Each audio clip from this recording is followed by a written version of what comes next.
Welcome to the Babbling Pastor Podcast with your hosts, Michael and Rob. Welcome to the most. I stole your thunder. I'm sorry. I was going through this whole monologue that I was going to do. There's no thunder. I said your name for you.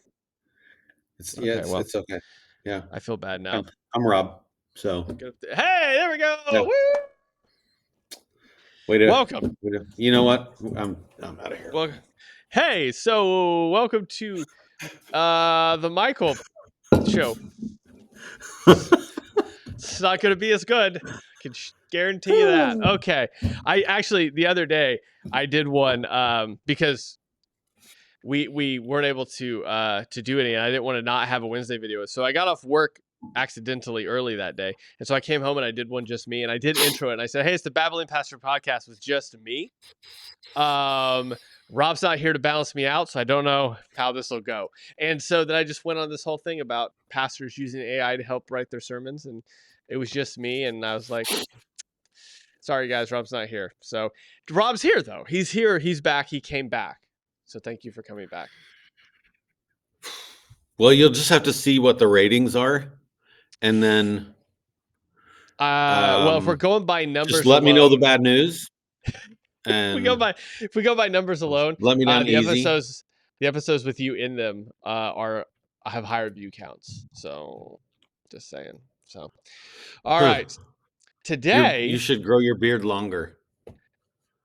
It's a personal issue for me to do that. If it gets much longer, that I couldn't do yours. I couldn't do that. I couldn't do that. It's too long. It's too much manliness apparently for me to handle. So just got to do the baby beard.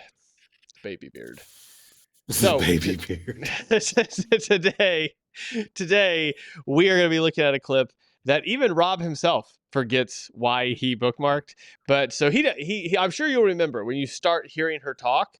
You may perhaps remember what she said.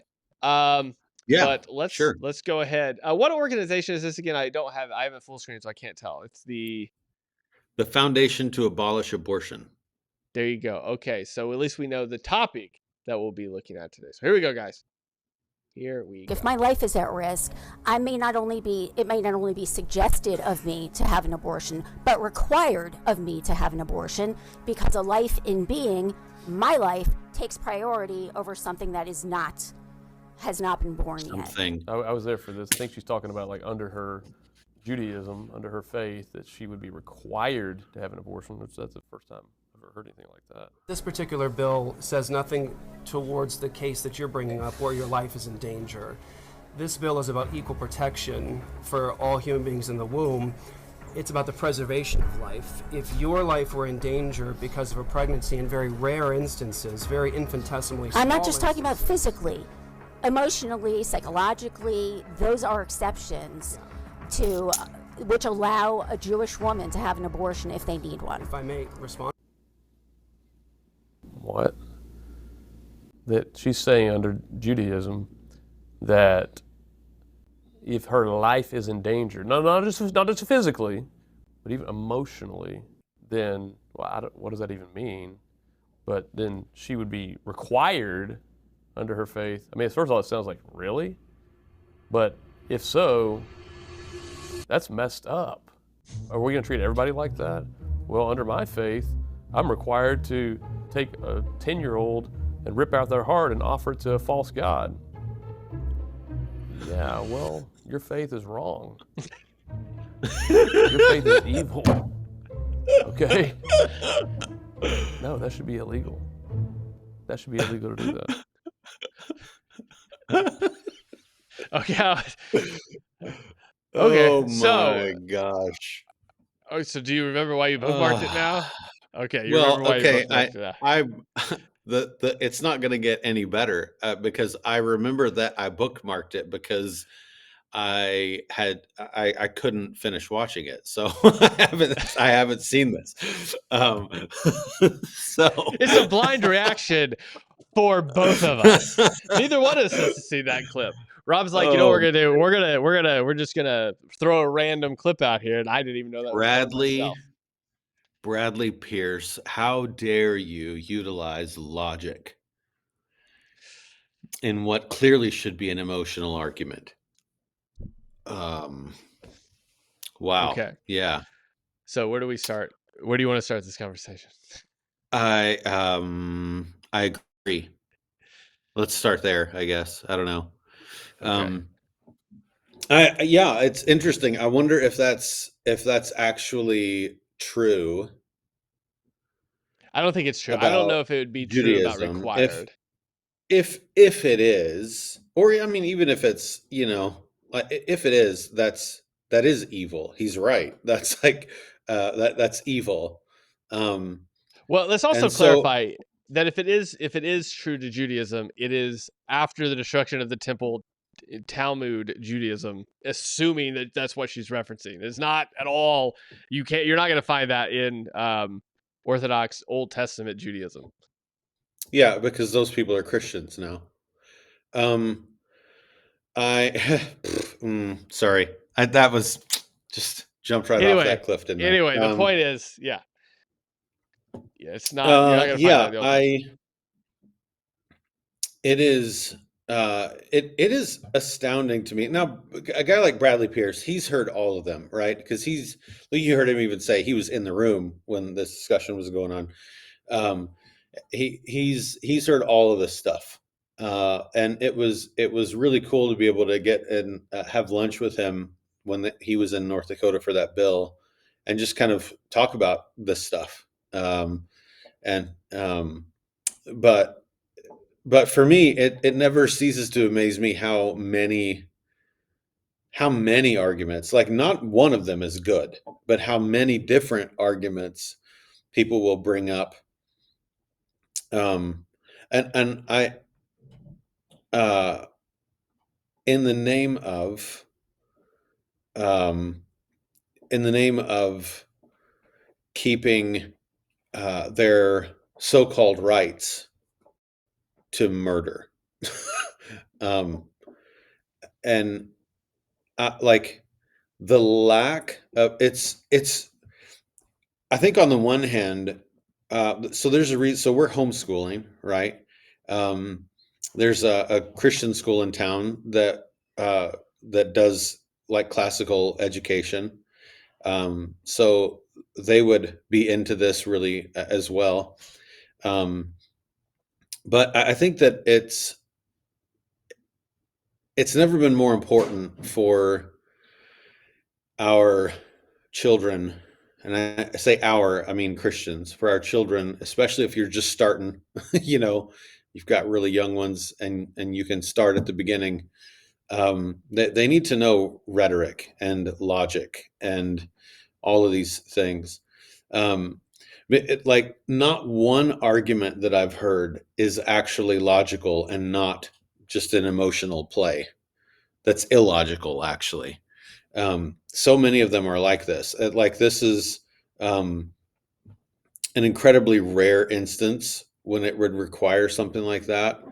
And then she just widens it out a whole bunch with the emotional thing, or so like I think um, that to me is it's a big miss.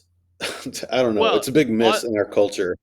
on that note entirely though, if you're talking about emotions, look, if you've ever had been around a woman that's pregnant, the reality is there's a lot of hormonal things happening, a lot of emotional things occurring, and so you could almost plug that into anybody. I mean, my wife, for example, barely ever cries. She cried a lot when she was pregnant, but it was because of all of the. I mean, well, not a lot.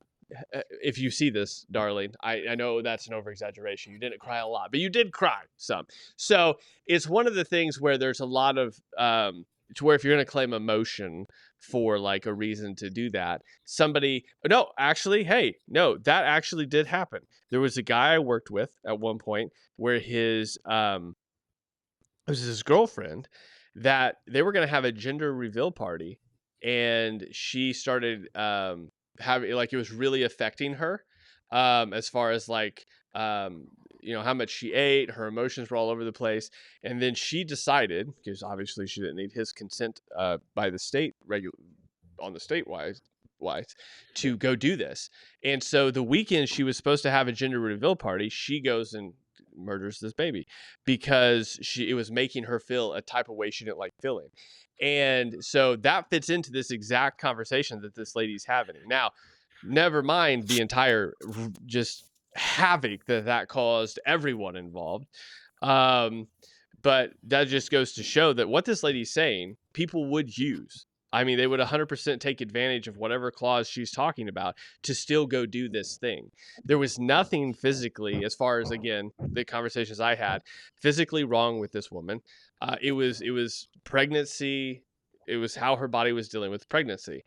And so it's one of those things that there are better ways to deal with that than to say, well, I just need to get this what they would consider, what'd she say, a thing, or what? I forget what this lady, how she worded it at the beginning. Something. Yeah. Something gone. And so, I mean, what'd you say the guy's name was? Bradley? I think his Bradley point Pierce. here Yeah. is right. I think there's a point where as believers, you just go, you're wrong. Like you just are wrong. There's no trying to equivocate with you. There's no sort of trying to reason with you. You are just wrong. That is just the reality of the situation. And, I mean, I bet we could get into this. I'll shoot it back over to you, but I think there is a conversation still to be had that's very similar to the last conversation we had and this one, as far as cultural divides on values based on foundation, but we'll see where the conversation goes.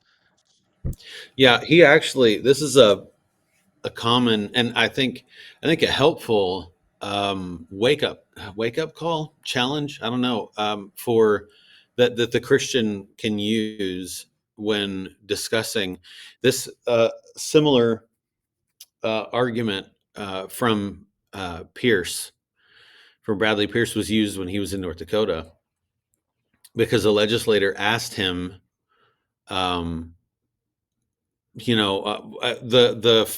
famous old, what makes your religion the one? Like, what, we have all these religions, why should we make laws or have laws based on Christianity? Doesn't that exclude the whole thing, right? And he said, so it was turned into one of these same kind of clips, so I don't remember, but he said something like, well, in the ancient Aztecs, did human sacrifice, but like, we would say that that's evil and wrong. Like, he brought and I think that's a really helpful thing to do. That's a good tactic in these kinds of conversations, is to bring that up. Like, look, there have been religions throughout the world history that you and I both know, right? That you would jail someone for life. I would want them executed, but we would, like, there are things like that throughout history that we could point to, that both of us would agree, like, nope, we're not going to have laws based on that.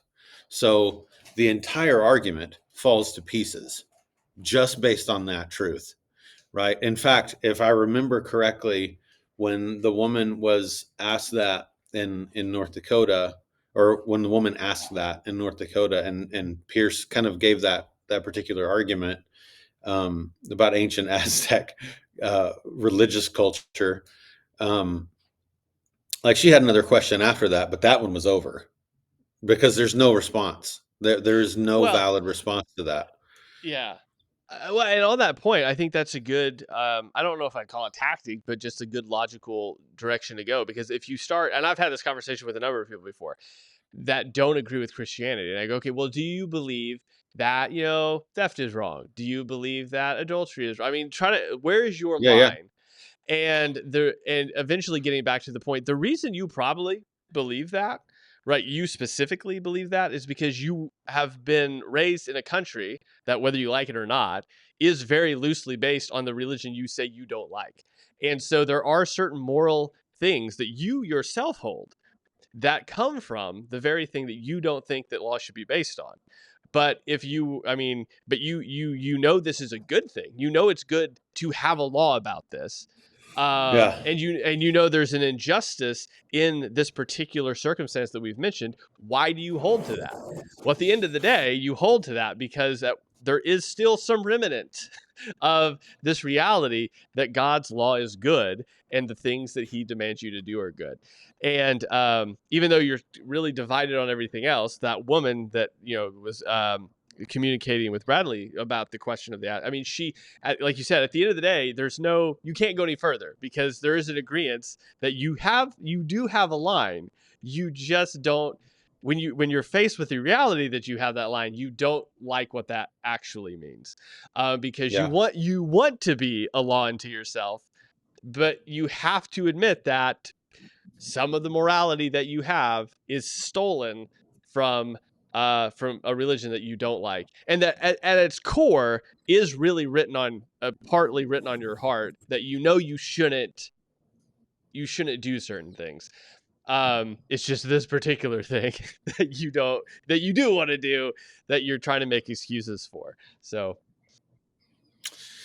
Yeah. There's a story a local pastor in town tells of a young man who was an atheist. That this is his story.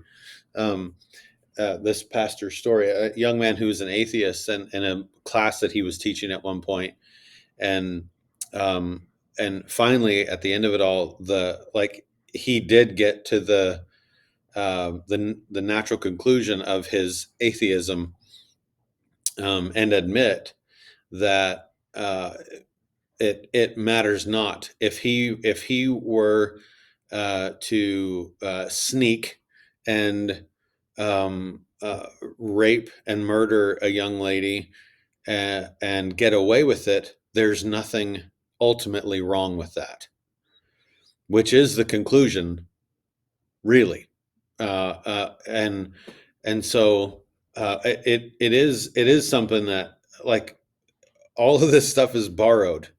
All of this stuff is borrowed, because, and it's not just um, religion in general, because, to Pierce's point, there are several religions that we could point to in human history, um, who are, in fact, uh, the only one is Christianity that has all of these worldview components that have essentially created the law system. I mean, with its flaws, the human problems, and whatever else, but have essentially created the backbone of the laws in our nation. The murder is a sin. It's the taking of an image bearer's life, and therefore that's against the law. I mean, that's not how it would be worded in any state law or federal law, but that's the reality, right? So this whole thing is borrowed. I think it's tragic how many, especially young people, um, I don't know if there's a willful ignorance, a willful blindness, or remaining blind willfully. But how many young people just hate our nation, hate Christianity, or at least biblical Christianity, and at the end of the day, they have no idea that even their ability to hate it publicly and out loud without being ridiculed, stomped out, or killed is literally because of it. It's an effect of the Christian moral value that you have the freedom to, like, these, by and large, the people who would protest on the streets about pro-Palestine would be killed in Palestine before too long. Right? Like, they have no idea about reality, and that's tragic. That's a tragic thing. yeah, Yeah, I think just for my last comments on this, I think one of the things that this does show is a couple things like we've already talked about. There is a chasm of belief system, but also the second thing is what we talked about, which is that there is a lot of stuff to be borrowed. But I think the thing to take from all of it, that if there's going to be a learning experience for anybody watching this video, I think the most interesting thing apologetically that I've learned is that a why, like just the why question is really important. Like if I'm interacting with somebody that clearly has a different belief system, me stating my belief could be helpful. Why I got there could be helpful. But what I found is incredibly helpful is just asking them why they believe. Like, do you believe this is wrong? Yes. Why? They explain. Okay, well, why do you hold that? Because what inevitably you're eventually going to drill down to is a reality that, as with that pastor that talked about the atheist, is that you really don't have a moral foundation. And there are going to be people that you talk to that don't have a moral foundation, and they're fine with not having a moral foundation. There will be people that you interact with, like that guy that says there's nothing wrong with it. Society should be able to operate that way. And he would be fine living in that world, which is a chaotic, crazy world, but he'd be fine living in it because he is sinful. He is apart from God. He is depraved. That would be his ideal situation, to do whatever he wanted and let the consequences come. He'd probably be okay with that. Then you are also going to find a person that really understands at their core that there is a God. They just don't know who that is. There is a seeking out of, God. They just don't. I mean, it reminds me of sort of, uh, I cannot remember the name.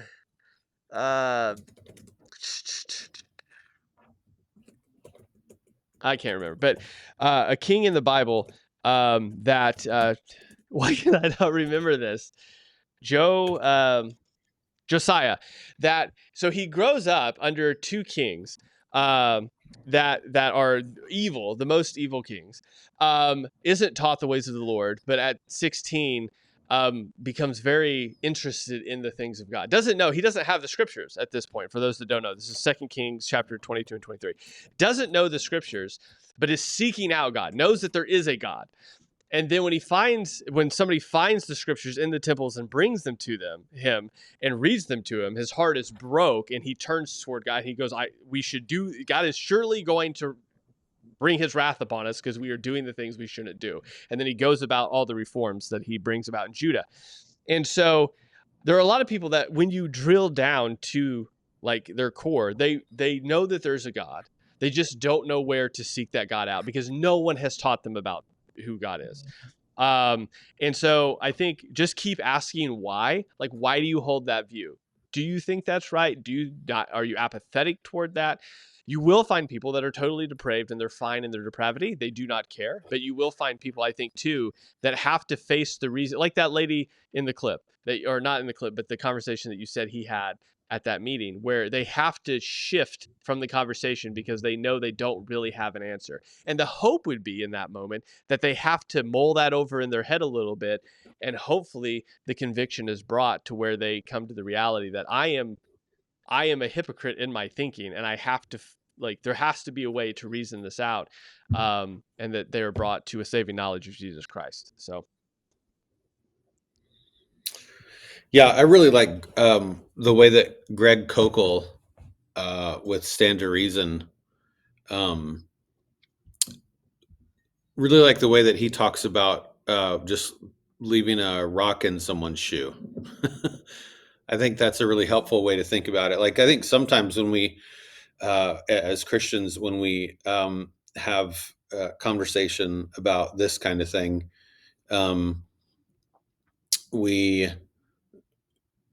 or conversation with someone who's an unbeliever or whatever, and we can feel the need to push and like, oh, we have to come to the, like, they have to believe, they have to come to the end of this, without us just like, just have faith in the God that we believe in here, and just put something. Like, if the goal can rightly be to put something in someone's mind that they just can't shake, that's great. That's something that they'll continue to think about as time moves on, and that's a really helpful thing. We just so we were just at a few weeks ago at our town does concerts throughout the year, and on Tuesday evenings there's an outdoor concert throughout the summer. Actually, not the year. The summer it wouldn't happen. An outdoor concert would happen here soon. But the final one was not too long ago, and there's a young lady, teenager, who was a, we were talking with her. We have a little tent thing that we set up, and we're giving out some tracts and having conversations and whatever. And a young lady came up, and the most tragic encounter that I had was this one, uh, because and she wasn't even the person that we talked the longest to, but it was just so tragic because she said, I'm about to be confirmed in the next couple of weeks. She's in the Lutheran church. She's about to be confirmed, um, which, if you're watching or listening, you're unfamiliar with what that is. Confirmation, that's like you go through a whole series of catechesis or catechism, learning doctrine and whatever else, and some other things, and then you're confirmed. Like it's your entrance into the church in a sense. And I'm sure a Lutheran will pipe up and say, no, that's not true. But basically, right? And so the ironically, what will happen is you'll be confirmed, and from that moment on, you're good. Is kind of the feeling that happens there in a lot of folks, and uh, and so this young lady is about to be confirmed, and in the same breath, she said, "But I don't really follow any religions." And this, this really, this is the most tragic encounter that we had because she was clueless that there was a problem there. She was a teenager, early high school probably, um, but this is her reality. She is going through with this thing with her do with for her family, whatever, or even for herself, right? Or whatever, but has literally no practical meaning, no meaning in her life because she doesn't follow any religions, because she's not actually being discipled at home, and all of these other things that we could point to, right? Um, and like that is the best that I can hope to do in that conversation is leave her with something that she can't make sense of, like that she can't shake, um, and and hope that the Lord moves there. But yeah, I like that. That was an encounter. I'll have to use that when it makes sense to, for sure, in a sermon illustration, because that was really, um, your initial reaction. It was the reaction in my head when in the conversation was like, for real, kid, like you didn't see the glaring hypocrisy, like this doesn't connect these two things, right?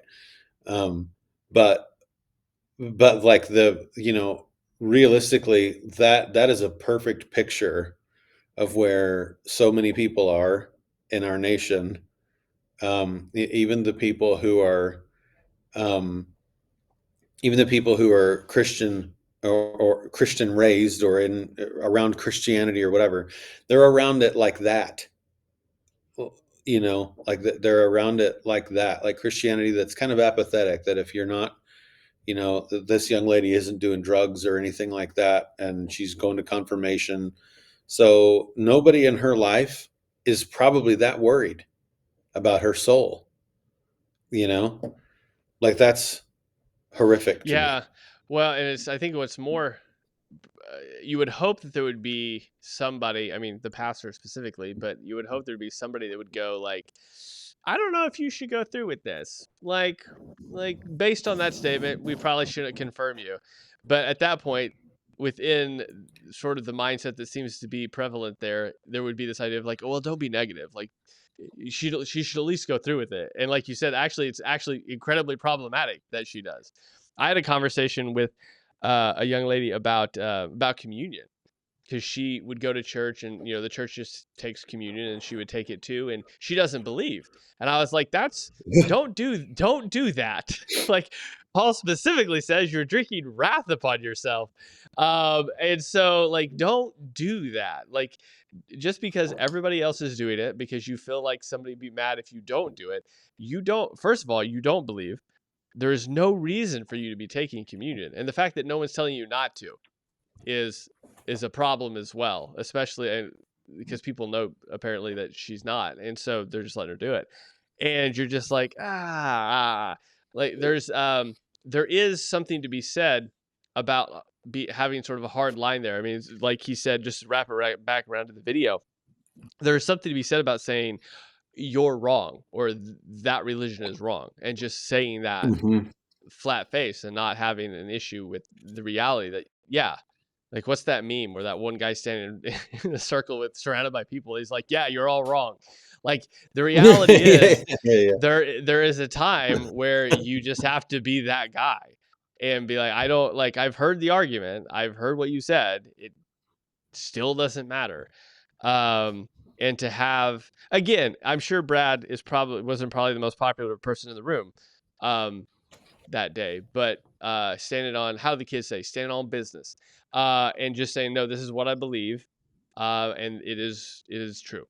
And that is why I want to base the things I do there. So I think the long form of the conversation really comes back to, there's obviously a divide in the world on why you do what you do. The Christian's job, and I think